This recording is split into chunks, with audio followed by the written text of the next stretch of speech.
നിങ്ങളുടെ പ്രോപ്പർട്ടീസ്, വീട്, സ്ഥലം അല്ലെങ്കിൽ ഗോൾഡ് ഇത് ഏതെങ്കിലും വിൽക്കുമ്പോൾ നിങ്ങൾക്ക് അതിലുണ്ടാകുന്ന ലാഭമാണ് ക്യാപിറ്റൽ ഗെയിൻ.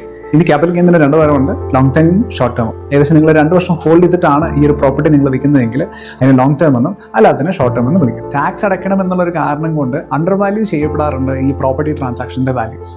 നിയമപരമായിട്ട് തന്നെ ക്യാപിറ്റൽ ഗെയിൻ നമുക്ക് എങ്ങനെ സേവ് ചെയ്യാമെന്നുള്ളത് നോക്കാം. ഒന്ന്, നിങ്ങളൊരു റെസിഡൻഷ്യൽ ഹൗസ് പ്രോപ്പർട്ടിയാണ് നിങ്ങൾ ട്രാൻസ്ഫർ ചെയ്യുന്നതെങ്കിൽ നിങ്ങൾ പുതിയൊരു റെസിഡൻഷ്യൽ ഹൗസ് പ്രോപ്പർട്ടി മേടിച്ചാൽ മതി. റെസിഡൻഷ്യൽ ഹൗസ് പ്രോപ്പർട്ടി അല്ല, നിങ്ങൾ വേറെ എന്തെങ്കിലും ഒരു ക്യാപിറ്റൽ അസറ്റാണ് ട്രാൻസ്ഫർ ചെയ്യുന്നതെങ്കിലും നിങ്ങൾ ഒരു വീട്, ആ പൈസ ഉപയോഗിച്ച് നിങ്ങളൊരു വീട് മേടിച്ചാലും ക്യാപിറ്റൽ ഗെയിൻ ടാക്സ് അടയ്ക്കേണ്ട ആവശ്യം വരുന്നില്ല.